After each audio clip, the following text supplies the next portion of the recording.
Hi friends, ಎಲ್ಲರೂ ಹೇಗಿದ್ದೀರಾ? ಚೆನ್ನಾಗಿದ್ದೀರಾ ಅಂತ ಭಾವಿಸ್ತೀನಿ. Welcome back to our YouTube channel. ಇವತ್ತು ತುಂಬ ಕೆಲಸ ಇದೆ ಫ್ರೆಂಡ್ಸ್. ಪೂಜೆ ಮಾಡಬೇಕು, ಸ್ನಾನ ಮಾಡಬೇಕು, ಎಲ್ಲ ತುಂಬ ಕೆಲಸ ಇದೆ ಅಂತಲೇ ಹೇಳ್ಬೋದು. Welcome back to our YouTube channel. ಹೊಸದಾಗಿ ಏನಾದರೂ ನೋಡ್ತಾ ಇದ್ದರೆ ಪ್ಲೀಸ್ ನನ್ನ ಒಂದು ಚಾನಲ್ಗೆ ಸಬ್ಸ್ಕ್ರೈಬ್ ಮಾಡ್ಕೊಳ್ಳಿ. ಹಾಗೆ ಸಹಿತ ಈ ವಿಡಿಯೋ ಇಷ್ಟ ಆಗಿದ್ರೆ ಲೈಕ್ನ ಮಾಡಿ ಅಂತ ಕೇಳ್ಕೊತೀನಿ. ಇವಾಗ ಸ್ವಲ್ಪ ಆಯಿಲನ್ನು ಅಪ್ಲೈ ಮಾಡ್ಕೊಳ್ತಾ ಇದ್ದೀನಿ ಫ್ರೆಂಡ್ಸ್. ಈ ಆಯಿಲ್ ಬಂದುಬಿಟ್ಟು ನನ್ನ ಹಸ್ಬೆಂಡು ಶಬರಿಮಲೆಗೆ ಹೋಗಿದ್ರಲ್ವ, ಅಲ್ಲಿ ತೊಗೊಂಬಂದಿದ್ರು. ಇದು 2 ವರ್ಷದಿಂದ ನಾನು ಬಳಸ್ತಾ ಇರ್ತೀನಿ. ವರ್ಷಕ್ಕೊಂದ್ಸರಿ ಈ ರೀತಿಯಾಗಿ ಅದರೊಳಗಡೆ ಬೇರು ಮತ್ತು ಚಕ್ಕೆ, ಹೂವು ಎಲ್ಲ ಇರುತ್ತೆ. ಅದು ತುಂಬ ಚೆನ್ನಾಗಿರುತ್ತೆ. ಹೇರ್ ಗ್ರೋತ್ ಆಗೋದಕ್ಕೆ ತುಂಬ ಸಹಾಯ ಮಾಡುತ್ತೆ ಅಂತಲೇ ಹೇಳ್ಬೋದು. ನಿಮ್ಮನೆ ಹತ್ರ ಇಲ್ಲಿ ಎಲ್ಲರೂ ಆಯುರ್ವೇದಿಕ್ಕಿಂದು ಶಾಪ್ ಇದೆ ಅಂದರೆ ನೀವು ಖಂಡಿತವಾಗಿ ತೊಗೊಳ್ಬೋದು. ಹೇರ್ ಮಾತ್ರ ತುಂಬ ಚೆನ್ನಾಗಿ ಗ್ರೋ ಆಗುತ್ತೆ ಅಂತಲೇ ಹೇಳ್ಬೋದು. ತುಂಬ ಚೆನ್ನಾಗಿರುತ್ತೆ. ನನ್ನ ಬಾಡಿ ಹೀಟ್ ಇರೋದ್ರಿಂದ ಸ್ವಲ್ಪ ಇದು ಹೇರ್ ಆಯಿಲ್ ನನಗೆ ಕರೆಕ್ಟಾಗಿ ಸೂಟ್ ಆಯಿತು ಅಂತಲೇ ಹೇಳ್ಬೋದು. ಇದರೊಳಗಡೆ ನಾವು ಕೊಬ್ಬರೆಣ್ಣೆ ಹಾಕಿ ಒಂದು 2 ಡೇಸ್ ನೆನೆಸಿಟ್ರೆ ಆಮೇಲೆ ಆಯಿಲ್ ಸ್ವಲ್ಪ ಕಲರ್ ಚೇಂಜ್ ಆಗುತ್ತೆ. ಕೊಬ್ಬರೆಣ್ಣೆ ವೈಟ್ ಕಲರ್ ಇರುತ್ತಲ್ವ, ಇದು ಆಯಿಲ್ ಸ್ವಲ್ಪ ರೆಡ್ಡಿಶ್ ಕಲರ್, ಬ್ರೌನಿಷ್ ಕಲರ್ ಬರೋದಕ್ಕೆ ಆಗುತ್ತೆ. ಆವಾಗ ನಾವು ಆಯಿಲನ್ನು ಅಪ್ಲೈ ಮಾಡ್ಕೊಳ್ಬೋದು. ಅದನ್ನೇ ಇವಾಗ ಆಯಿಲ್ ಅಪ್ಲೈ ಮಾಡ್ಕೊಳ್ತಾ ಇದ್ದೀನಿ ಫ್ರೆಂಡ್ಸ್. ತಲೆ ಸ್ವಲ್ಪ ಯಾಕೋ ಫುಲ್ಲು ಹೀಟ್ ಬಾಡಿ ಥರ ಆದಂಗೆ ಆಗ್ತಾಯಿತ್ತು. ಅದಕ್ಕೋಸ್ಕರ ಸ್ವಲ್ಪ ನಾನು ಇಲ್ಲಿ ವೀಕ್ಲಿ 2 ಡೇಸ್ ಆದರೂ ಆಯಿಲ್ ಅಪ್ಲೈ ಮಾಡ್ಕೊಳ್ತೀನಿ. ನಮ್ಮ ಈ ಒಂದು ಪ್ರೆಗ್ನೆನ್ಸಿ ಜರ್ನಿಯಲ್ಲಿ ಬಾಡಿ ಹೀಟ್ ಆಗೋದು ಮತ್ತು ಫೇಸ್ ಡ್ರೈ ಆಗೋದು ಅದೆಲ್ಲ ಆಗೋ ಚಾನ್ಸಸ್ಸು ಮಾಮೂಲಿ. ಅದಕ್ಕೋಸ್ಕರ ಇಲ್ಲಿ ನಾನು ಸ್ವಲ್ಪ ಹೇರ್ಗೆ ಆಯಿಲನ್ನು ಅಪ್ಲೈ ಮಾಡ್ಕೊಳ್ತಾ ಇದ್ದೀನಿ. ನನ್ನ ಹೇರು ಅಷ್ಟೇ ತುಂಬ ಡ್ರೈ ಆಗ್ತಾ ಬರ್ತಾ ಇದೆ. ಎಷ್ಟು ಆಯಿಲ್ ಅಪ್ಲೈ ಮಾಡಿದರೆ ಸಹಿತ ತುಂಬ ಅಂದರೆ ತುಂಬ ಡ್ರೈ ಆಗ್ತಾಯಿದೆ. ಮತ್ತು ಮನೇಲೇ ಏನಾದ್ರು ಹೇರ್ ಪ್ಯಾಕನ್ನು ಮಾಡ್ಕೊಂಡು ಹಿಂದೆ ಹಚ್ಬೇಕು. ಹೇರ್ ಸಖತ್ತು ಡ್ರೈ ಆಗ್ತಾಯಿದೆ, ಯಾಕೆ ಅಂತ ಸರಿಯಾಗಿ ಗೊತ್ತಿಲ್ಲ. ಇವಾಗ ಆಯಿಲೆಲ್ಲ ಅಪ್ಲೈ ಮಾಡ್ಕೊಂಡಿದ್ದಾಯಿತು ಫ್ರೆಂಡ್ಸ್. ಮನೆ ಕ್ಲೀನ್ ಮಾಡ್ತಾಯಿದ್ದೀನಿ. ಮನೆ ಒರೆಸ್ಬೇಕು ಅಲ್ವಾ. ಇವತ್ತು ಸಾಟರ್ಡೆ ಪೂಜೆ ಇರೋದ್ರಿಂದ ಮನೆಯೆಲ್ಲ ನೀಟಾಗಿ ಕ್ಲೀನ್ ಮಾಡ್ಕೊಳ್ತಾ ಇದ್ದೀನಿ. ಮನೆ ಕ್ಲೀನ್ ಮಾಡಿಕೊಂಡ್ರೆ ಆಮೇಲೆ ಸ್ನಾನ ಮಾಡ್ಕೊಂಡು ಪೂಜೆ ಮಾಡೋದಕ್ಕೆ ಸರಿ ಹೋಗುತ್ತೆ ಅಂತ ಮನೆಯನ್ನು ಕ್ಲೀನ್ ಮಾಡ್ಕೊಳ್ತಾ ಇದ್ದೀನಿ. ಪ್ರೆಗ್ನೆನ್ಸಿ ಟೈಮಲ್ಲಿ ಈ ಥರದ್ದೆಲ್ಲ ಕೆಲಸ ಮಾಡಿದ್ರೇ ಸ್ವಲ್ಪ ನಾರ್ಮಲ್ ಡೆಲಿವರಿಗೆ ಹೆಲ್ಪ್ಫುಲ್ ಆಗುತ್ತೆ ಅಂತ ಈ ರೀತಿ ಬಗ್ಗಿ ಎದ್ದೇಳೋದು ಆ ರೀತಿ ಎಲ್ಲ ಮಾಡಬೇಕಾಗುತ್ತೆ. ನಾನೇನು ಜಾಸ್ತಿ ಬಗ್ಗಿ ಎದ್ದೇಳೋದು ಆ ರೀತಿ ಮಾಡೋಕ್ಕೆ ಹೋಗ್ಬಾರ್ದು. ಮಾಮೂಲಿ ವರ್ಕೌಟು ಹೇಗೆ ನೀವು ಮಾಡ್ತೀರ ನೋಡಿ, ಅದೇ ರೀತಿ ನಾವು ಮನೇಲಿ ಏನು ಕೆಲಸ, ಸಣ್ಣ ಪುಟ್ಟ ಕೆಲಸ ಇರುತ್ತೆ ಆ ರೀತಿಯಾಗಿ ಮಾಡ್ಕೊಳ್ತಾ ಬಂದರೆ ನಾರ್ಮಲ್ ಡೆಲಿವರಿಗೆ ಹೆಲ್ಪ್ಫುಲ್ ಆಗುತ್ತೆ. ಮತ್ತು ನಾವು ಸಹಿತ ಅದನ್ನೇ ಎನರ್ಜಿಯಾಗಿರ್ತೀವಿ, ಮಗುನೂ ಸಹಿತ ಹೆಲ್ದಿಯಾಗಿರುತ್ತೆ ಅಂತಲೇ ಹೇಳ್ಬೋದು. ಆದಷ್ಟು ಪ್ರೆಗ್ನೆನ್ಸಿ ಟೈಮಲ್ಲಿ ನೀವು ಎಷ್ಟು ಕೆಲಸ ಮಾಡ್ತೀರಾ ಅಷ್ಟು ಹೆಲ್ದಿಯಾಗಿರ್ತೀರ ಅಂತಲೇ ಹೇಳ್ಬೋದು. ಅದಕ್ಕೆ ಇವಾಗ ಸ್ವಲ್ಪ ನಾನು ಮನೆಯೆಲ್ಲ ಕ್ಲೀನ್ ಮಾಡ್ಕೊಂಡ್ಬಿಡ್ತಾ ಇದ್ದೀನಿ. ಬೆಳಗ್ಗೆನೇ ಎದ್ದು ಟಿಫನ್ ಸಹಿತ ನಮ್ಮಮ್ಮ ಮಾಡಿದ್ದಾರೆ. ಟಿಫನ್ದೇನು ಚಿಂತೆ ಇಲ್ಲ. ಇವಾಗ ಮನೆ ಒಂದು ಒರೆಸ್ಕೊಟ್ಬಿಟ್ರೆ ಪೂಜೆನೂ ಸಹಿತ ಮಾಡ್ತಾರೆ ಅವರು. ನಾನೆಲ್ಲ ಕಳಸ ಎಲ್ಲ ನೀಟಾಗಿ ವಾಶ್ ಮಾಡಿಕೊಟ್ರೆ ಅವರೇ ಸಹಿತ ಪೂಜೆ ಮಾಡ್ತಾರೆ. ಫಸ್ಟಿಗೆ ಇಲ್ಲಿ ನಾನು ಮನೆ ಒರೆಸ್ತಾ ಇದ್ದೀನಿ ಫ್ರೆಂಡ್ಸ್.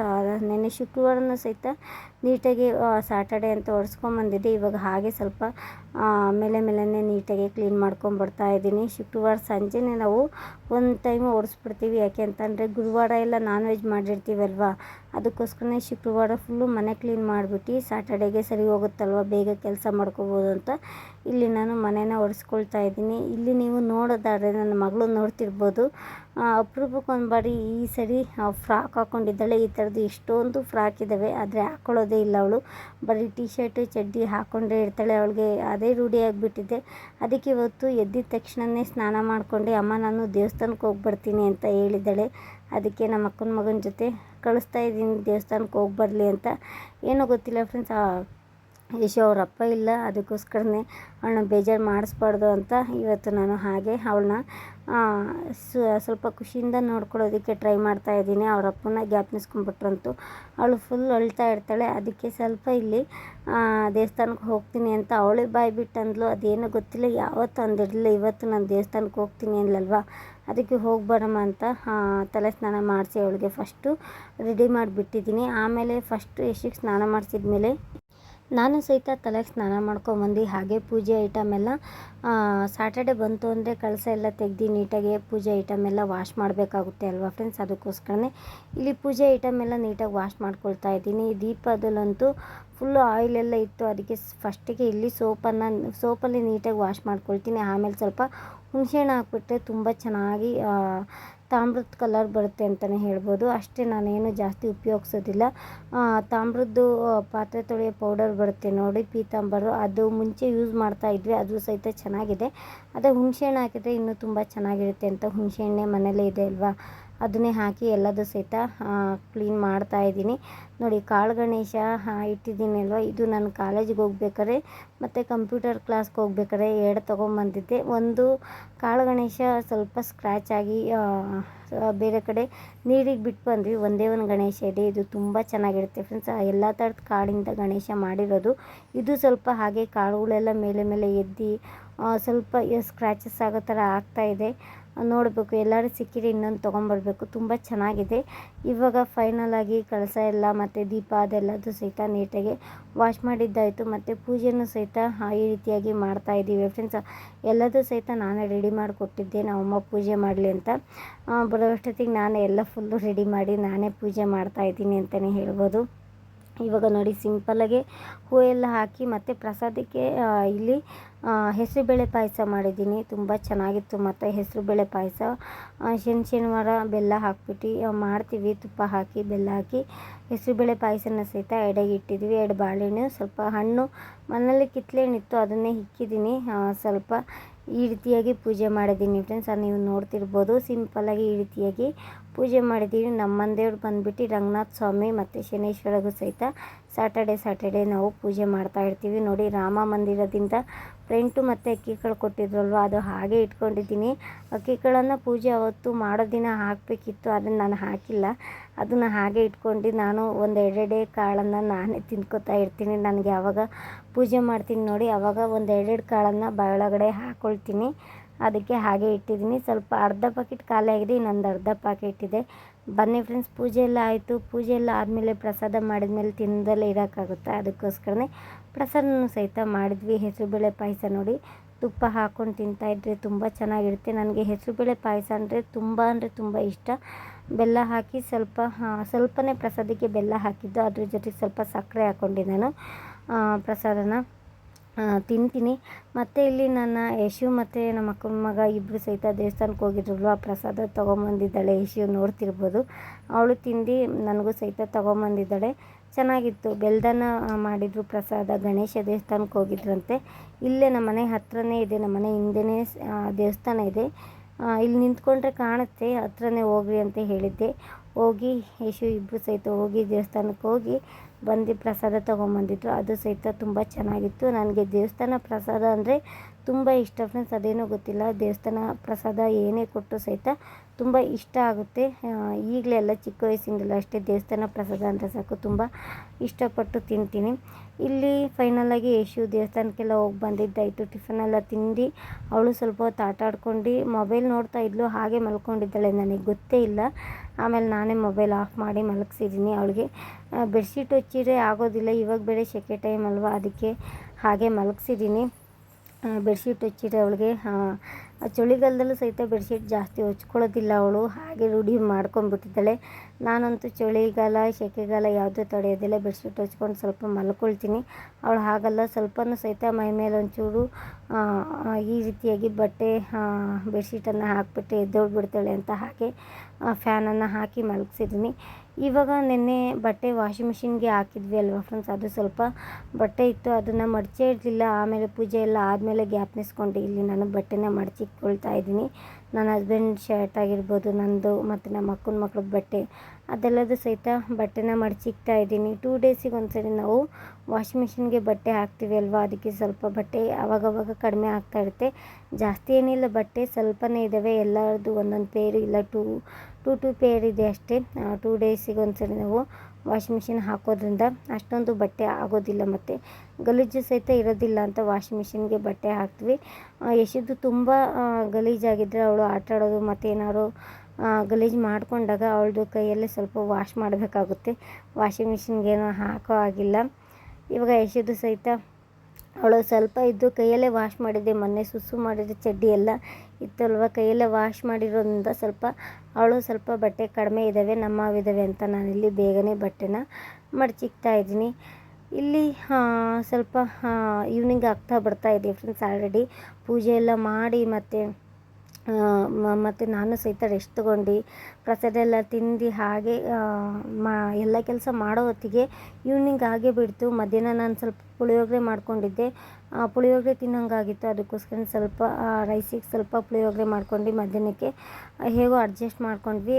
ನೈಟಿಗೆ ಸಾಂಬಾರು ಬೇಕು ಅಲ್ವಾ, ಅದಕ್ಕೋಸ್ಕರನೇ ಬೆಂಡೆಕಾಯಿ ಸಾಂಬಾರು ಮಾಡೋಣ ಅಂತ. ಈ ಟೈಮಲ್ಲಿ ಪ್ರೆಗ್ನೆನ್ಸಿ ಟೈಮಲ್ಲಿ ಬೆಂಡೆಕಾಯಿ ತಿನ್ನಬೇಕು ಹೆಚ್ಚಾಗಿ. ಮಗು ಬ್ರೈನು ತುಂಬ ಚೆನ್ನಾಗಿ ಇಂಪ್ರೂವ್ಮೆಂಟ್ ಆಗುತ್ತೆ, ನಮಗೂ ಸಹಿತ ಚೆನ್ನಾಗಿರುತ್ತೆ. ಆದಷ್ಟು ಚಿಕ್ಕ ಮಕ್ಕಳಿಗೆ, ನೀವು ಓದೋ ಮಕ್ಕಳಿಗೆ ಬೆಂಡೆಕಾಯಿ ಕೊಟ್ಟಷ್ಟು ಮಕ್ಕಳು ಚೆನ್ನಾಗಿ ವಿದ್ಯೆ ಕಲಿತಾರೆ ಅಂತ ಹೇಳ್ತಾರೆ. ಅದಕ್ಕೋಸ್ಕರ ಈ ರೀತಿ ಪಲ್ಯ ರೀತಿಯಾಗಿ ಮತ್ತು ಸಾಂಬಾರು ರೀತಿಯಾಗಿ ಬೆಂಡೆಕಾಯಿ ಫ್ರೈ ಮಾಡಿಕೊಡ್ತೇವೆ ನೋಡಿ. ಆ ರೀತಿಯಾಗಿ ನೀವು ಮಾಡಿಕೊಡ್ಬೋದು. ನನಗೆ ಇದರಲ್ಲಿ ಬಂದು ಬೆಂಡೆಕಾಯಿ ಫ್ರೈ ಅಂದರೆ ತುಂಬ ಇಷ್ಟ. ನಿಮ್ಗೆ ಆಲ್ರೆಡಿ ತೋರಿಸಿದ್ದೀನಿ.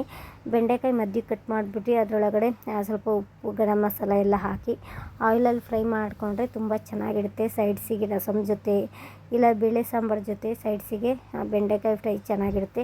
ಇವಾಗ ಸದ್ಯಕ್ಕೆ ನಾನು ಬೆಂಡೆಕಾಯಿ ಸಾಂಬಾರು ಮಾಡ್ತಾಯಿದ್ದೀನಿ ಫ್ರೆಂಡ್ಸ್. ಸಿಂಪಲಾಗಿ ಮಾಡ್ತಾಯಿದ್ದೀನಿ. ಬೆಂಡೆಕಾಯಿ ಸಾಂಬಾರು ಒಂದು 2-3 ಥರನೂ ಸಹಿತ ಮಾಡ್ಬೋದು. ಇವತ್ತು ಬಂದು ಹೆಸರು ಕಾಳು ಬರುತ್ತೆ ನೋಡಿ, ಅದನ್ನು ಹುರಿದ್ಬಿಟ್ಟು ಹೆಸರು ಕಾಳು ಹುಳಿ ಥರ ಮಾಡಿಬಿಟ್ಟು ಈ ರೀತಿಯಾಗಿ ಮಾಡ್ತಾಯಿದ್ದೀನಿ. ಇನ್ನೂ ಒಂದು ಟೈಮ್ ಮಾಡ್ಬೋದು, ಇನ್ನೂ ಒಂದು ಸರಿನೂ ಸಹಿತ ಈ ರೀತಿಯಾಗಿ ಮಾಡ್ಬೋದು. ಬೇಳೆನ ಕುಕ್ಕರ್ಗೆ ಕೂಗಿಸ್ಬಿಟ್ಟು ಬೇಳೆ ಸ್ಮ್ಯಾಶ್ ಮಾಡಿಬಿಟ್ಟು ಒಗ್ಗರಣೆ ಹಾಕಿ ಬೆಂಡೆಕಾಯಿ ಫ್ರೈ ಮಾಡಿ ಅದು ಸಹಿತ ಮಾಡ್ಬೋದು. ಇನ್ನೊಂದು ಟೈಪ್ ಅಂದರೆ ಮಸಾಲೆ ಎಲ್ಲ ರುಬ್ಬಿಟ್ಟು ಬೆಂಡೆಕಾಯಿ ಸಾಂಬಾರನ್ನು ಮಾಡ್ಬೋದು. ನಾನಿವತ್ತು ಹೆಸರು ಕಾಳನ್ನು ಹುರಿದು ಮಾಡ್ತಾಯಿದ್ದೀನಿ. ಹೆಸರು ಕಾಳು ಹುರಿದ್ರೆ ಇನ್ನೂ ತುಂಬ ಚೆನ್ನಾಗಿರುತ್ತೆ. ನೀವು ಬೇಕಾದ್ರೆ ಕಡಲೆಕಾಳು ಹುರಿದು ಒಂದು ಅರ್ಧ ಗಂಟೆ 1 ಅವರ್ ನೆನೆಸಿಟ್ಟು ನೀವು ಮಾಡ್ಬೋದು. ಆದರೆ ಹೆಸರು ಕಾಳಾದರೆ ಬೇಗ ಬೇಯುತ್ತಲ್ವ ಅಂತ ಹೆಸರು ಕಾಳನ್ನ ಸಹಿತ ಹುರ್ಕೊಳ್ಬೇಕು. ಇನ್ನೂ ಹುರ್ಕೊಂಡಿಲ್ಲ. ಇವಾಗ ಬೆಂಡೆಕಾಯಿ ಎಲ್ಲ ಕಟ್ ಮಾಡ್ಕೊಂಡಿದ್ದೀನಿ. ಬೆಂಡೆಕಾಯಿ ಕಟ್ ಮಾಡ್ಕೋಬೇಕಾದ್ರೆ ಹುಷಾರಾಗಿ ನೋಡ್ಕೊಂಡು ಕಟ್ ಮಾಡ್ಕೋಬೇಕು ಫ್ರೆಂಡ್ಸ್. ಆಲ್ಮೋಸ್ಟು ಬೆಂಡೆಕಾಯಿ ತಂದಿದ್ರಲ್ಲಿ ಒಂದಲ್ಲ ಒಂದು ಹುಳ ಇದ್ದೇ ಇರುತ್ತೆ. ಅದಕ್ಕೋಸ್ಕರ ನೋಡಿ ನೀಟಾಗಿ ಕಟ್ ಮಾಡ್ಕೋಬೇಕು. ಹುಳ ಇದ್ರಂತೂ ನನಗೆ ಊಟನೇ ಸೇರೋದಿಲ್ಲ. ಅದಕ್ಕೆ ಸ್ವಲ್ಪ ನೋಡಿ ಇವತ್ತು ಯಾವುದೇ ಥರದ್ದು ಹುಳ ಇಲ್ಲ. ಸ್ವಲ್ಪ ಒಂಥರ ಬ್ರೌನಿಷ್ ಕಲರ್ ಥರ ಬಂತು, ಅದನ್ನು ಕಟ್ ಮಾಡಿ ಹಾಗೆ ಹಾಕಿದ್ದೀನಿ. ಇವಾಗ ಆ ಕಡೆ ನೋಡೋದಾದರೆ ಸ್ವಲ್ಪ ಹೆಸರು ಕಾಳನ್ನು ಹುರ್ಕೊಳ್ತಾ ಇದ್ದೀನಿ. ಹೆಸರು ಕಾಳು ಚೆನ್ನಾಗಿ ಬ್ರೌನಿಷ್ ಕಲರ್ ಬರೋವರೆಗೂ ಹುರ್ಕೊಳ್ಬೇಕಾಗುತ್ತೆ. ಕೆಂಪು ಕಲರ್ ಬರೋವರೆಗೂ ಹುರ್ಕೊಂಡ್ರೆ ಬೇಗನೆ ಸಾಂಬಾರಿಗೆ ಕಾಳುಗಳು ಬೇಯುತ್ತೆ ಅಂತ. ಹಸಿ ಇದ್ಬಿಟ್ರೆ ಕಾಳುಗಳು ಬೇಯೋದಿಲ್ಲ. ನಾವು ಎಷ್ಟೇ ಸಾಂಬಾರು ಕುದಿಸಿದ್ದು ಸಹಿತ ಬೇಯೋದಿಲ್ಲ ಅಂತ ಇಲ್ಲಿ. ಹಾಗೆ ಆ ಕಡೆ ಹೆಸರು ಕಾಳು ಮತ್ತು ಈ ಕಡೆ ಬೆಂಡೆಕಾಯಿ 2 ಸೈಡು ಸಹಿತ ಬೇಗನೆ ಫ್ರೈ ಮಾಡ್ಕೊಳ್ತಾ ಇದ್ದೀನಿ. ಇವತ್ತು ಸಾಟರ್ಡೆ ಅಲ್ವಾ ಫ್ರೆಂಡ್ಸ್, ಸ್ವಲ್ಪ ಪ್ರೋಗ್ರಾಮ್ ಎಲ್ಲ ಬರುತ್ತೆ ಅಂತ ಸ್ವಲ್ಪ ಬೇಗನೆ ಅಡುಗೆ ಮಾಡ್ಕೊಳ್ತಾ ಇದ್ದೀನಿ. 4:30 ಆಗಿದೆ. ಒಂದು 5 o'clock 5:30 ಅಷ್ಟೊತ್ತಿಗೆ ಎಲ್ಲ ಕೆಲಸ ಮಾಡ್ಕೊಂಬಿಟ್ರೆ ನಾನು ಇನ್ನೊಂದು ಸ್ವಲ್ಪ ಹೊತ್ತು ರೆಸ್ಟ್ ತೊಗೊಂಡು ಯಶು ನೋಡ್ಕೊಂಡು ಯಶು ಜೊತೆ ಆಟ ಆಡ್ಕೊಂಡು ಆಮೇಲೆ ಸ್ವಲ್ಪ ಟಿ ವಿ ನೋಡೋದಕ್ಕೆ ಸರಿ ಹೋಗುತ್ತೆ ಅಂತ ಇಲ್ಲಿ ನಾನು ಈ ರೀತಿಯಾಗಿ ಮಾಡ್ತಾಯಿದ್ದೀನಿ ನೋಡಿ. ಹೆಸರು ಕಾಳು ಮತ್ತು ಬೆಂಡೆಕಾಯಿ ಈ ರೀತಿಯಾಗಿ ಫ್ರೈ ಮಾಡ್ತಾಯಿದ್ದೀನಿ ಫ್ರೆಂಡ್ಸ್.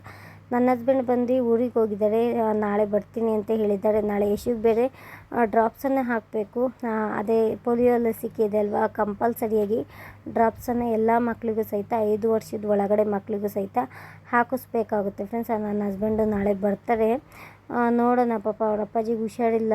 ಒಬ್ಬನೇ ಮಗ ಅಲ್ವಾ, ಅಲ್ಲಿ ಇಲ್ಲಿ 2 ಕಡೆಯೂ ಸಹಿತ ಓಡಾಡಬೇಕಾಗುತ್ತೆ. ಒಬ್ಬನೇ ಮಗ ಇದ್ದರೆ ಈ ರೀತಿಯಾಗಿ ಸ್ವಲ್ಪ ತೊಂದರೆ ಬರ್ತಾ ಇರುತ್ತೆ. ಅಲ್ಲಿಗೂ ಹೋಗೋದಕ್ಕಾಗೋದಿಲ್ಲ ಈ ಟೈಮಲ್ಲಿ. ಇಲ್ಲೂ ಇದಾಗಿರೋದಕ್ಕಾಗೋದಿಲ್ಲ, ಎನಿ ಟೈಮ್ ಇರೋದಕ್ಕಾಗೋದಿಲ್ಲ. ಅಲ್ಲೂ ಸಹಿತ ನೋಡ್ಕೋಬೇಕು, ಇಲ್ಲೂ ಸಹಿತ ನೋಡ್ಕೋಬೇಕು. ಒಬ್ಬನೇ ಮಗ ಒಬ್ಬನೇ ತಂಗಿ ಅಲ್ವಾ, ಅದಕ್ಕೆ ರಂಗನ ಎಲ್ಲದೂ ಸಹಿತ ಅಲ್ಲಿ ಇಲ್ಲಿ 2 ಕಡೆಯೂ ಸಹಿತ ಮ್ಯಾನೇಜ್ ಮಾಡ್ತಾಯಿದ್ದೀನಿ. ಗಾಡಿ ಬಂದು ಟಾಟಾ ಎಸಿ. ನನ್ನ ತಮ್ಮನೇ ಇವಾಗ ಗಾಡಿ ಕಲ್ತಿದ್ದಾನೆ ಓಡಿಸೋದನ್ನು. ಪಾಪ ಅವನೇ ಈಗೋ ಮ್ಯಾನೇಜ್ ಮಾಡ್ತಾಯಿದ್ದಾನೆ ನೀರು ಗಾಡಿ. ನಾಳೆ ಬರ್ತೀನಿ ಅಂತ ಹೇಳಿದ್ದಾರೆ, ನೋಡೋಣ. ಹಾಸ್ಪಿಟಲ್ಗೆ ಹೋಗಿ ಬಂದ್ರಂತೆ, ಸ್ಕ್ಯಾನಿಂಗ್ ಮಾಡಿಸೋದಕ್ಕೆ ಹೇಳಿದ್ದಾರೆ. 1 ವಾರಕ್ಕಾಗೋಷ್ಟು ಟ್ಯಾಬ್ಲೆಟ್ಸ್ ಕೊಟ್ಟಿದ್ದಾರೆ. ನಮ್ಮ ಮಾವಾಗ ಬಂದುಬಿಟ್ಟು ಸ್ವಲ್ಪ ಕಾಲು ನೋವಂತೆ, ಅದಕ್ಕೋಸ್ಕರ ಸ್ವಲ್ಪ ಟ್ಯಾಬ್ಲೆಟ್ಸನ್ನು ಕೊಟ್ಟಿದ್ದಾರೆ. 1 ವಾರಕ್ಕಾಗೋಷ್ಟು ಕೊಟ್ಟಿದ್ದಾರೆ. ಆಮೇಲೆ ಸ್ವಲ್ಪ ಕಾಲು ನೋವು ಕಡಿಮೆ ಆಗಿಲ್ಲ ಅಂತಂದರೆ ಆಪ್ರೇಷನ್ ಸ್ಕ್ಯಾನಿಂಗ್ ಮಾಡಿ ಆಮೇಲೆ ಆಪ್ರೇಷನ್ ಮಾಡಬೇಕೋ ಇಲ್ವೋ ಅಂತ ಅವರೇ ಹೇಳ್ತಾರಂತೆ. ನೋಡೋಣ. 1 ವಾರ ಗಂಟ ಅಲ್ಲಿ ಈ ಟೈಮಲ್ಲಿ ನನ್ನ ಪ್ರೆಗ್ನೆನ್ಸಿ ಟೈಮಲ್ಲಿ ಇರೋದಕ್ಕಾಗೋದಿಲ್ಲ ಅಲ್ವಾ, ಅದಕ್ಕೆ ಬರ್ತೀನಿ ಅಂತ ಹೇಳಿದ್ದಾರೆ. ಇದು ಸಂಡೇ ಬರ್ತೀನಿ ಅಂತ ಹೇಳಿದ್ದಾರೆ. ಯಶುಗಂತೂ ಅವ್ರ ಪಪ್ಪ ಬಿಟ್ಟಿರೋದಕ್ಕಾಗೋದಿಲ್ಲ ಫ್ರೆಂಡ್ಸ್. ಅದಕ್ಕೆ ಸ್ವಲ್ಪ ಅವಳನ್ನ ಖುಷಿಪಡಿಸ್ಕೊಂಡು ಅವಳನ್ನ ಅಳಿಸ್ದಂಗೆ ಹಾಗೆ ಆಟ ಆಡಿಸ್ಕೊಂಡು, ನಮ್ಮ ಅಕ್ಕನ ಮಕ್ಕಳಿದ್ದಾರೆ, ಆಟ ಆಡಿಸ್ತಾರೆ, ಏನು ತೊಂದರೆ ಆಗೋದಿಲ್ಲ. ಅವಳನ್ನ ಆಟ ಆಡಿಸ್ಕೊಂಡು ಇಲ್ಲಿ ಬೇಗ ಅಡುಗೆ ಮಾಡ್ಕೊಳ್ತಾ ಇದ್ದೀನಿ. ಸಾಂಬಾರು ಆಲ್ರೆಡಿ ಆಯಿತು ಫ್ರೆಂಡ್ಸ್. ಇದು ಬೆಂಡೆಕಾಯಿ ಸಾಂಬಾರು ಆಲ್ರೆಡಿ ಆಯಿತು. ನಾನು ತೋರ್ಸೋಕ್ಕೆ ಹೋಗಿಲ್ಲ, ಎಲ್ಲ ಫುಲ್ಲು ಡೀಟೇಲಾಗಿ ತೋರಿಸ್ಬಿಟ್ರೆ ತುಂಬ ಲೆಂತಿ ವಿಡಿಯೋ ಆಗುತ್ತೆ ಅಲ್ವಾ, ಅದಕ್ಕೋಸ್ಕರ ಸಾಂಬಾರೆಲ್ಲ ಆಯಿತು. ಇವಾಗ ಸ್ವಲ್ಪ ಬಜ್ಜಿ ಮಾಡೋಣ ಅಂತ. ಹೋದ ತಿಂಗಳು ತಂದಿದ್ದೆ ಕಡಲೆ ಹಿಟ್ಟು ಸ್ವಲ್ಪ ಜಾಸ್ತಿ ಇತ್ತು, ಅದಕ್ಕೋಸ್ಕರನೇ ಸ್ವಲ್ಪ ಹಾಳಾಗುತ್ತಲ್ವ ಅಂತ ಹೇಳ್ಬಿಟ್ಟು ಈ ರೀತಿಯಾಗಿ ಬಜ್ಜಿ ಮಾಡ್ತಾಯಿದ್ದೀವಿ. ಈ ಸೈಡ್ ಡಿಮಾರ್ಟ್ಗೆಲ್ಲ ಹೋಗಿ ಬಂದಿದ್ವಲ್ಲ, ಆಯಿಲೆಲ್ಲ ತುಂಬ ಜಾಸ್ತಿ ಇತ್ತು. ಬಜ್ಜಿನ ಸಹಿತ ಮಾಡ್ತಾಯಿದ್ದೀನಿ, ಸಂಜೆಗೆ ಚೆನ್ನಾಗಿರುತ್ತಲ್ವ ಅಂತ. ಸಾಟರ್ಡೆ ಅಲ್ವಾ, ಚೆನ್ನಾಗಿರುತ್ತೆ ಅಂತ ಇಲ್ಲಿ ಬಜ್ಜಿನೂ ಸಹಿತ ಮಾಡ್ತಾಯಿದ್ದೀನಿ. ಮಧ್ಯಾಹ್ನ ಮಾಡೋದಕ್ಕಾಗೋದಿಲ್ಲ ಫ್ರೆಂಡ್ಸ್, ಮಧ್ಯಾಹ್ನ ಪೂಜೆ ಎಲ್ಲ ಇರುತ್ತೆ ಅಲ್ವಾ, ಪಾಯಸದ ಜೊತೆ ಮಾಡೋಣ ಅಂದ್ಕೊಂಡ್ವಿ, ಆದರೆ ಟೈಮೇ ಸಾಲಿಲ್ಲ. ಅದಕ್ಕೆ ಸ್ವಲ್ಪ ಈವ್ನಿಂಗಿಗೆ ಬಿಡುವು ಮಾಡ್ಕೊಂಡು ಈ ರೀತಿಯಾಗಿ ಬಜ್ಜಿ ಮಾಡ್ತಾಯಿದ್ದೀನಿ. ಇಲ್ಲಿ ಬಜ್ಜಿ ಹಿಟ್ಟು ಕಲಿಸ್ಕೊಂಡಿದ್ದೀನಿ ಫ್ರೆಂಡ್ಸ್, ತುಂಬ ಚೆನ್ನಾಗಿರುತ್ತೆ. ಈ ರೀತಿಯಾಗಿ ಕಲಿಸ್ಕೊಳ್ಳಿ. ಕಡಲೆ ಹಿಟ್ಟು ಸ್ವಲ್ಪ 1 ಟೇಬಲ್ ಸ್ಪೂನಷ್ಟು ರವೆ ಹಾಕ್ಕೊಂಡಿದ್ದೀನಿ, ಒಂದು ಸ್ವಲ್ಪ ಜೀರಿಗೆ ಹಾಕ್ಕೊಂಡಿದ್ದೀನಿ, ಸೋಡಾ ಹಾಕ್ಕೊಂಡಿದ್ದೀನಿ ಅಷ್ಟೇ, ಇನ್ನೇನು ಇಲ್ಲ. ನಿಮಗೆ ಖಾರ ಜಾಸ್ತಿ ಬೇಕು ಅಂತಂದರೆ ಚಿಲ್ಲಿ ಪೌಡರ್ ಹಾಕ್ಕೊಳ್ಬೋದು. ನಮ್ಮ ಮನೇಲಿ ಮಕ್ಕಳಿರೋದ್ರಿಂದ ಸ್ವಲ್ಪ ಇಲ್ಲಿ ನಾನು ಚಿಲ್ಲಿ ಪೌಡರ್ ಹಾಕ್ಕೊಂಡಿಲ್ಲ. ಇಷ್ಟು ಹಾಕ್ಕೊಂಡು ರುಚಿಗೆ ತಕ್ಕಷ್ಟು ಉಪ್ಪನ್ನು ಹಾಕ್ಕೊಂಡು ಚೆನ್ನಾಗಿ ಮಿಕ್ಸ್ ಮಾಡ್ಕೋಬೇಕಾಗುತ್ತೆ. ನೀವು ಜಾಸ್ತಿ ಗಟ್ಟಿಯಾಗೂ ಕಲಿಸ್ಕೊಳ್ಳೋಕೆ ಹೋಗ್ಬಿಡಿ, ಜಾಸ್ತಿ ತೆಳುವಾಗೂ ಕಲಿಸ್ಕೊಳ್ಳೋಕೆ ಹೋಗ್ಬೇಡಿ. ಸ್ವಲ್ಪ ಮೀಡಿಯಮಲ್ಲಿ ಕಲಿಸ್ಕೊಂಡ್ರೆ ಸಾಕಾಗುತ್ತೆ. ಆವಾಗಲೇ ವಿಡಿಯೋದಲ್ಲಿ ತೋರಿಸಿದ್ದೆ ಅಲ್ವಾ, ಅಷ್ಟು ಕಲಿಸ್ಕೊಂಡ್ರೆ ಸಾಕಾಗುತ್ತೆ. ವಾವ್, ನೋಡ್ತಿರ್ಬೋದು ಬಜ್ಜಿ ಎಷ್ಟು ಚೆನ್ನಾಗಿ ಬಂದಿದೆ ಅಂತ. ಮೇಲುಗಡೆ ಎಲ್ಲ ಕ್ರಿಸ್ಪಿಯಾಗಿ, ಒಳಗಡೆ ಸಾಫ್ಟಾಗಿ ತುಂಬ ಚೆನ್ನಾಗಿ ಬಂದಿದೆ.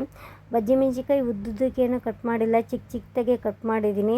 ಸ್ವಲ್ಪ ಆಯಿಲು ಕೆಳಗಡೆ ಸ್ವಲ್ಪ ಇತ್ತು, ಅದರಲ್ಲೇ ಸಾಕಾಗುತ್ತೆ ಅಂತ ಇಲ್ಲಿ 1 ಬಜ್ಜಿ ಮೆಣಸಿನ್ಕಾಯಿದಲ್ಲಿ 4 ಬಜ್ಜಿನ ಮಾಡ್ತಾಯಿದ್ದೀನಿ. ದಪ್ಪದಾಗಿತ್ತು ಮಾತ್ರ, ದೊಡ್ಡ ದೊಡ್ಡಗೆ ಸೈಜು ಗಾತ್ರ ಜಾಸ್ತಿ ಇತ್ತು ಅಂತ ಇಲ್ಲಿ ನಾನು 1 ಬಜ್ಜಿ ಮೆಣಸಿನ್ಕಾಯಲ್ಲಿ 4 ಮಾಡಿದ್ದೀನಿ ಅಂತಲೇ ಹೇಳ್ಬೋದು. ಇವಾಗ ಬೇಗನೆ ಮಾಡ್ತಾಯಿದ್ದೀನಿ ಇದನ್ನು ಸಹಿತ. ಇದು ಮಾಡೋ ಅಷ್ಟೊತ್ತಿಗೆ ಆಲ್ಮೋಸ್ಟ್ ಒಂದು 6 o'clock ಆಯಿತು ಅಂತಲೇ ಹೇಳ್ಬೋದು. ಬಜ್ಜಿ ಮಾಡೋ ಪ್ಲ್ಯಾನ್ ಇರಲಿಲ್ಲ, ಕಡಲೆ ಹಿಟ್ಟೆಲ್ಲ ಇದಾಗುತ್ತಲ್ವ ಅಂತ ಹೇಳಿಬಿಟ್ಟು ಎಷ್ಟೋ ದಿನ ಆಗಿತ್ತು ಫ್ರೆಂಡ್ಸ್. ಬಜ್ಜಿ ಅಂದರೆ ನನ್ನ ಫೇವ್ರೇಟು. ಹೋದ ಸರಿ ಪ್ರೆಗ್ನೆನ್ಸಿಲಂತೂ ನಾನು ಬಜ್ಜಿ ಎಷ್ಟು ಸರಿ ತಿಂದಿದ್ದನ್ನು ನನಗೆ ಗೊತ್ತಿಲ್ಲ. ಈ ಸರಿ ಪ್ರೆಗ್ನೆನ್ಸಿಲಿ ಏನೂ ಮಾಡ್ಕೊಂಡು ತಿಂತಾನೇ ಇಲ್ಲ ನಾನು, ಅದಕ್ಕೋಸ್ಕರನೇ ಬಜ್ಜಿನಾದ್ರು ಮಾಡೋಣ, ಹೇಗಿದ್ದರೂ ಫ್ರೀಯಾಗಿದ್ದಲ್ವಾ, ಅದಕ್ಕೋಸ್ಕರ ಬಜ್ಜಿ ಮಾಡೋಣ ಅಂತ ಬಜ್ಜಿನ ಸಹಿತ ಮಾಡಿದ್ದೀನಿ. ಫೈನಲಾಗಿ ಸಾಂಬಾರು ತೋರಿಸ್ತೀನಿ ಫ್ರೆಂಡ್ಸ್. ಆ ಸಾಂಬಾರು ಆಲ್ರೆಡಿ ಆಗಿತ್ತು ನೋಡಿ. ಬೆಂಡೆಕಾಯಿ ಸಾಂಬಾರು ತುಂಬ ಸಿಂಪಲ್ಲಾಗಿ ಹೆಸರು ಕಾಳನ್ನು ಹಾಕಿ ಬೆಂಡೆಕಾಯಿ ಹುಳಿ ಮಾಡಿದ್ದೀನಿ. ಸೂಪರಾಗಿತ್ತು ಮಾತ್ರ, ಮುದ್ದೆಗಂತೂ ಸೂಪರಾಗಿರುತ್ತೆ. ನೈಟ್ ಆಯಿತು ಅಂದರೆ ನಮಗೆ ಮುದ್ದೆ ಇರಲೇಬೇಕು, ಅದಕ್ಕೋಸ್ಕರನೇ ಮುದ್ದೆ ಜೊತೆಗೆ ಕಾಂಬಿನೇಷನು ಬೆಂಡೆಕಾಯಿ ಸಾಂಬಾರು ಚೆನ್ನಾಗಿರುತ್ತೆ ಅಂತ ಬೆಂಡೆಕಾಯಿ ಸಾಂಬಾರು ಈ ರೀತಿಯಾಗಿ ಮಾಡಿದ್ದೀನಿ. ಇಲ್ಲಿ ನೋಡೋದಾದರೆ ಈ ರೀತಿಯಾಗಿ ಬಜ್ಜಿ ಮತ್ತು ಲಾಸ್ಟಿಗೆ ಸ್ವಲ್ಪ ಹಿಟ್ಟು ಮಿಕ್ಕಿತ್ತು ಫ್ರೆಂಡ್ಸ್, ಅದಕ್ಕೆ ಸ್ವಲ್ಪ ಆಲೂಗಡ್ಡೆ ಚಿಕ್ಕದೇ ಇತ್ತು, ದೊಡ್ಡದಿರಲಿಲ್ಲ. ಅದನ್ನೇ ಕಟ್ ಮಾಡಿ ಎಲ್ಲ ನೀಟಾಗಿ ಮಿಕ್ಸ್ ಮಾಡಿ ಒಂದೇ ಸರಿಗೆ ಆಲೂಗಡ್ಡೆನ ಹಾಕಿ ಆಲೂಗಡ್ಡೆ ಬಜ್ಜಿನ ಸಹಿತ ಈ ರೀತಿಯಾಗಿ ಮಾಡಿದ್ದೀನಿ. ಆಲೂಗಡ್ಡೆ ಬಜ್ಜಿ ಅಂದರೆ ಇಷ್ಟ, ಆದರೆ ಸ್ವಲ್ಪ ಜಾಸ್ತಿ ಈ ಟೈಮಲ್ಲಿ ಜಾಸ್ತಿ ಆಲೂಗಡ್ಡೆ ತಿನ್ನೋಂಗಿಲ್ಲ, ಮಗುಗೆ ವಾಯು ಬರೋ ಚಾನ್ಸಸ್ ಇರುತ್ತೆ ಅಂತಾರೆ, ಅದಕ್ಕೋಸ್ಕರ ನಾನು ಆಲೂಗಡ್ಡೆ ಜಾಸ್ತಿ ತಿಂದಿಲ್ಲ. ಇಲ್ಲಿ ನೀವು ನೋಡೋದಾದರೆ ಆಲ್ರೆಡಿ ನೈಟ್ ಆಗ್ತಾ ಬರ್ತಾಯಿದೆ ಫ್ರೆಂಡ್ಸ್. ಆ ಪ್ರೋಗ್ರಾಮ್ ಎಲ್ಲ ನೋಡಿದ್ದಾಯಿತು, ಚೆನ್ನಾಗಿತ್ತು. ನಾನು ಸಹಿತ ಊಟ ಎಲ್ಲ ಮಾಡಿ ಸ್ವಲ್ಪ ಹೊತ್ತು ವಾಕ್ ಮಾಡಿ ಯಶನ ಮಲಗಿಸ್ತಾ ಇದ್ದೆ. ಆಲ್ಮೋಸ್ಟ್ ಇವಾಗ ಒಂದು 10 o'clock ಆಗ್ತಾ ಬರ್ತಾ ಇದೆ ಅಂತಲೇ ಹೇಳ್ಬೋದು. ನನಗಂತೂ ನೋಡಿ ನಿದ್ದೆ ಎಷ್ಟೊಂದು ಬರ್ತಿದೆ ಅಂತ. ಬೆಳಗ್ಗೆಯಿಂದ ಫುಲ್ಲು ಕೆಲಸ ಮಾಡಿ ನಿದ್ದೆ ಬರ್ತಾಯಿದೆ. ನಾನು ಮಧ್ಯಾಹ್ನ ಟೈಮ್ ಮಲ್ಕೊಳ್ಳೋದಕ್ಕೆ ಇಷ್ಟಪಡೋದಿಲ್ಲ ಫ್ರೆಂಡ್ಸ್. ಮಧ್ಯಾಹ್ನ ಟೈಮ್ ನಿದ್ದೆ ಬರುತ್ತೆ, ಆದರೂ ಸಹಿತ ಮಧ್ಯಾಹ್ನ ಟೈಮು ನಿದ್ದೆ ಮಾಡೋದಿಲ್ಲ. ಯಾಕೆ ಅಂತ ಅಂದರೆ ಮಧ್ಯಾಹ್ನ ಟೈಮ್ ನಿದ್ದೆ ಮಾಡಿದರೆ ನನಗೆ ನೈಟ್ ಹೊತ್ತು ನಿದ್ದೆ ಬರೋದಿಲ್ಲ, ಅದೊಂದೇ ಪ್ರಾಬ್ಲಮ್ಮು. ಅದಕ್ಕೆ ನಾನು ಮಧ್ಯಾಹ್ನ ಟೈಮ್ ನಿದ್ದೆ ಮಾಡಿಲ್ಲ. ಇವಾಗ ಮಲ್ಕೊಳ್ಳೋದೊಂದೇ ಬಾಕಿ ಫ್ರೆಂಡ್ಸ್. ಆ ಬಜ್ಜಿ ಮತ್ತು ಮುದ್ದೆ, ಬೆಂಡೆಕಾಯಿ ಸಾಂಬಾರು ಎಲ್ಲದೂ ಸಹಿತ ತುಂಬ ಚೆನ್ನಾಗಿತ್ತು. ಸಿಂಪಲಾಗಿ ಅಡುಗೆ ಚೆನ್ನಾಗಿತ್ತು, ಮತ್ತು ಪಾಯಸನೂ ಸಹಿತ ಇನ್ನೂ ಸಖತ್ತಾಗಿತ್ತು. ಹೆಸರುಬೇಳೆ ಪಾಯಸ ಯಾವಾಗಲಾದ್ರೂ ನಿಮ್ಮ ಜೊತೆನೂ ಸಹಿತ ಹಂಚ್ಕೊಳ್ತೀನಿ. ದೇವ್ರ ಪ್ರಸಾದಕ್ಕೆ ಈ ರೀತಿ ಮಾಡಿದರೆ ತುಂಬ ಚೆನ್ನಾಗಿರುತ್ತೆ. ಓಕೆ ಫ್ರೆಂಡ್ಸ್, ಇಷ್ಟೇ ಇವತ್ತಿನ ವಿಡಿಯೋ. ಹೋಪ್ಫುಲಿ ಈ ವಿಡಿಯೋ ಇಷ್ಟ ಆಯಿತು ಅಂತ ಅಂದ್ಕೊಂಡಿದ್ದೀನಿ. ನಿಮಗೆ ನನ್ನ ಇವತ್ತಿನ ರೋಟೀನ್ ನಿಮಗೇನಾದರೂ ಸ್ವಲ್ಪನಾದರೂ ಇಷ್ಟ ಆಗಿದ್ರೆ ಪ್ಲೀಸ್ ಲೈಕ್ ಮಾಡಿ. ಯಾರೂ ಲೈಕ್ ಮಾಡ್ದೇ ಹೋಗಬೇಡಿ ಅಂತ ಕೇಳ್ಕೊತೀನಿ. ಮತ್ತು ಹೊಸದಾಗೇನಾದರೂ ನೋಡ್ತಾ ಇದ್ದರೆ ನನ್ನ ಚಾನಲ್ಗೆ ಸಬ್ಸ್ಕ್ರೈಬ್ ಮಾಡ್ಕೊಳ್ಳಿ. ಎಷ್ಟೋ ಜನ ಹಾಗೆ ನೋಡಿ ಹೋಗ್ತಾ ಇರ್ತೀರ ಸಬ್ಸ್ಕ್ರೈಬ್ ಮಾಡ್ಕೊಳ್ದಂಗೆ. ಸಬ್ಸ್ಕ್ರೈಬ್ ಮಾಡ್ಕೊಳ್ಳಿ. ಇನ್ನು ಮುಂದೆ ಇದೇ ಥರ ಒಳ್ಳೊಳ್ಳೆ ವೀಡಿಯೋಸ್ ಮಾಡ್ತಾ ಹೋಗ್ತೀನಿ ಅಂತ ಹೇಳ್ತೀನಿ. ಅದಕ್ಕೋಸ್ಕರನೇ ಹೊಸದಾಗಿ ಯಾರೆಲ್ಲ ನೋಡ್ತಾ ಇದ್ದೀರ ಪ್ರತಿಯೊಬ್ಬರು ಸಹಿತ ಪ್ಲೀಸ್ ನನ್ನೊಂದು ಪುಟ್ಟ ಫ್ಯಾಮಿಲಿಗೂ ಸಹಿತ ನಿಮ್ಮ ಸಪೋರ್ಟು, ಬೆಂಬಲ ಮತ್ತು ನನ್ನ ಪ್ರೆಗ್ನೆನ್ಸಿ ಟೈಮಿಗೂ ನಿಮ್ಮ ಆಶೀರ್ವಾದ ಬೇಕೇ ಬೇಕು ಅಂತ ಕೇಳ್ಕೊತೀನಿ. ನಾಳೆ ಮತ್ತೊಂದು ಹೊಸ ವಿಡಿಯೋ ಜೊತೆ ನಿಮಗೆ ಸಿಗ್ತೀನಿ. ಟೇಕ್ ಕೇರ್, ಬಾಯ್ ಬಾಯ್.